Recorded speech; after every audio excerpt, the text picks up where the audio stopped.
अगर इसराइल वो जंग लड़ना चाहता है, मुकाबला करना चाहता है, तो फिर हम भी जंग के लिए तैयार हैं। आखिर क्यों ये मुज़ाकरात का दूसरा फेज शुरू नहीं हो सका? ये एक बड़ा जोरदार तमांचा था इसराइल के मुंह पर, इजरायली फोर्सेस के मुंह पर, इजरायली हुकूमत के मुंह पर। गजा में शिकस्त तस्लीम करने के बाद अब सेहूनी फोर्सेस ने वेस्ट बैंक का रुख कर लिया।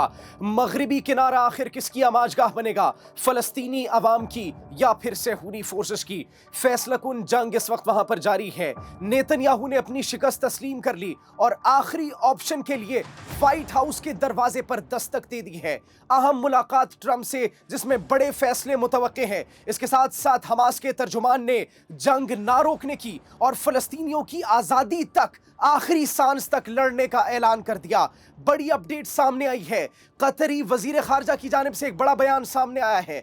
वो सीज फायर डील का दूसरा मरहला जो कल शुरू होना था हमास और इसराइल के दरमियान, आखिर अब तक शुरू क्यों नहीं हो सका, उसके पीछे जो हकीकत है वो भी सामने आ चुकी है। सब आपको बताएंगे अपने आज के इस व्लॉग में। आप एक न्यूज डिजिटल देख रहे हैं और मुझे जवाद यूसुफ कहते हैं।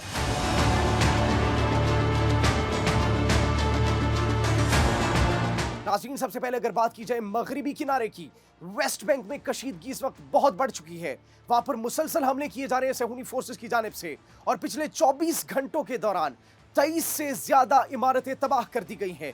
किसकी जानिब से? सेहूनी फोर्सेस की जानिब से, इजरायली फोर्सेस की जानिब से। और कहा यह जा रहा है कि हमने ये हमले इसलिए किए थे क्योंकि वहां पर हमें इतलात मिली थी कि वहां पर दहशतगर्द पनाहगुज़ीन मौजूद हैं, वहां पर टेररिस्ट मौजूद हैं। उनकी जानिब से यह बयान सामने आता है। लेकिन उसके बाद फिर एक फलस्तीनी मुजाहिद उनके कंपाउंड पर तयासीर में उनकी चेक पोस्ट पर हमला करता है और उनकी चेक पोस्ट पर हमले में दर्जनों फौजियों को जख्मी कर देता है। 2 से जायद फौजी हलाक हो जाते हैं और फिर उन्हीं के मिलिट्री कंपाउंड में घुसकर उन पर हमला करता है। और अभी तक ताहाल पता नहीं लग सका कि वो वहां से निकला है या फिर नहीं। सेहूनी फोर्सेस की जानिब से नाज़रीन क्या बयान सामने आता है? वो कहती है कि वो फलस्तीनी मुजाहिद, वो शख्स जिसने हमला किया था हमारी चेक पोस्ट पर, वो अब भी मिलिट्री कंपाउंड के अंदर मौजूद है। तो नाज़रीन अंदाजा लगाइए उस जज्बा ईमानी का, उस जोशे बिलाली का, जो एक फलस्तीनी मुजाहिद को दर्जनों सेहूनी फोर्सेस के सामने लाकर खड़ा करता है और फिर उन पर हमला करता है, जख्मी करता है और फिर उनको हलाक कर देता है, जिसमें बहुत लोगों की हालत अभी तशवीशनाक भी बताई जा रही है। नाज़रीन, ये सिर्फ एक फलस्तीनी मुजाहिद का हमला था जो कि किया जाता है उनकी चेक पोस्ट पर और फिर उनके मिलिट्री कंपाउंड के अंदर बहुत बड़ा अटैक किया जाता है सिर्फ उस एक मुजाहिद की जानिब से और फिर उनको बहुत भारी नुकसान अदा करना पड़ता है। इसके साथ साथ बात की जाए नेतन्याहू की नाज़रीन, तो नेतन्याहू ने अपनी शिकस्त तस्लीम कर ली है।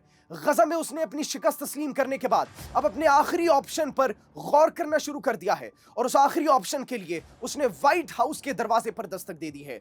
ट्रंप से अहम मुलाकात हुई है और उस मुलाकात में बड़ी डेवलपमेंट्स और बड़ी अपडेट्स आएंगी, जिनके अंदर नाज़रीन ये भी कहा जा रहा है कि मिडिल ईस्ट जो है उसका नक्शा यकसर तब्दील हो सकता है। और ये बातें भी की जा रही है कि मशरिक़ वुस्ता के अंदर जो जो मसाइल हैं उन तमाम तर मसाइल को हल करने के लिए ट्रंप से बातचीत की जाएगी। उन तमाम तर मसाइल को जो है ख़त्म करने के लिए ट्रंप से बातचीत की जाएगी। ट्रंप का इत्तेहाद होगा नेतन्याहू के साथ और मुस्तकबिल के लिए लाइहा अमल तैयार किया जाएगा।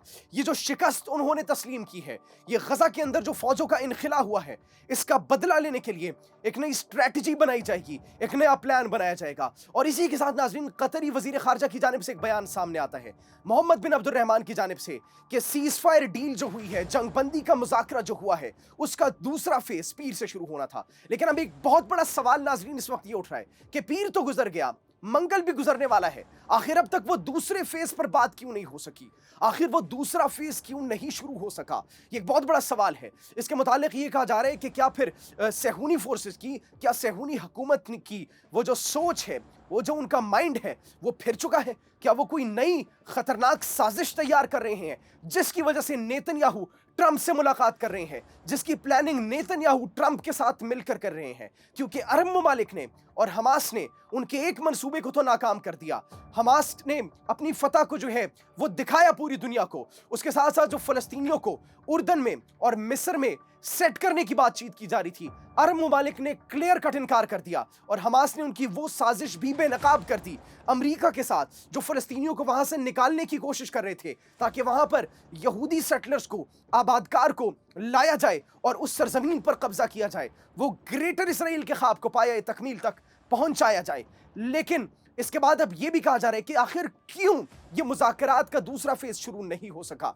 इस सब के दौरान हमास के तर्जुमान डॉक्टर खालिद की जानिब से, कुदूमी की जानिब से एक बयान सामने आता है और वो ये बात करते हैं कि जंग आखिरी दम तक, आखिरी सांस तक, फलस्तीनियों की आजादी तक हम लड़ते रहेंगे, हम पीछे नहीं हटेंगे।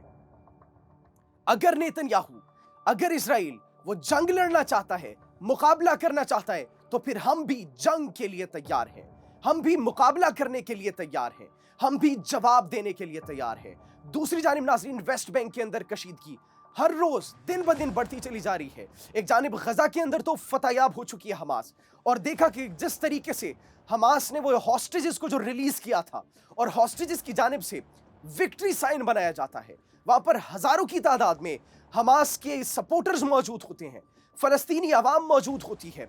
ये एक बड़ा जोरदार तमांचा था इसराइल के मुंह पर, इसराइली फोर्सेस के मुंह पर, इसराइली हुकूमत के मुंह पर। जिस तरह का रवैया, जिस तरह का तरीका और जिस तरह का बर्ताव हमास के फोर्सेस ने, हमास के सोल्जर्स ने उनके यरगमालियों के साथ किया, और इसके साथ साथ दिन ब दिन वो हजारों की तादाद में, वो लाखों की तादाद में जिन लोगों को अपने घरों से निकाल दिया गया था, जिन लोगों के घरों को तबाह कर दिया गया था, उसी मलबे में टेंट्स लगाते हैं, उसी सरजमीन पर वहां आकर दोबारा आबाद होते हैं, आसमान को अपना छत बनाते हैं, जमीन को अपना फर्श बनाते हैं, और ये एक पैगाम देते हैं कि हमसे अगर हमारा घर छीना जाएगा तो हम कभी ये नहीं होने देंगे, हमारे जज्बे को खत्म नहीं किया जा सकता।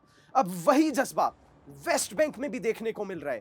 रिटेलिएशन हो रही है, सिर्फ एक मुजाहिद की जानिब से उनकी चेक पोस्ट पर हमला, उनके कंपाउंड में घुसकर उनकी मिलिट्री को नुकसान पहुंचाना, यह एक बड़ा मुंह तोड़ जवाब है। और दूसरी जानिब कतर के वजीर खारजा की जानिब से बयान सामने आना कि अभी मुज़ाकरात का दूसरा फेज शुरू हो जाएगा, बातचीत जारी है, इसराइल और हमास राब्ते में है, लेकिन मुज़ाकरात का वक्त पर शुरू न हो सकना, यह भी एक बहुत बड़ा सवाल है कि क्या ट्रंप और नेतन्याहू की मुलाकात खित्ते के अंदर नई कशीदगी को जन्म देगी या फिर नहीं। आप इस बारे में क्या सोचते हैं, कमेंट सेक्शन में जरूर बताइएगा। अपना बहुत ख्याल रखिए। अल्लाह निगहबान।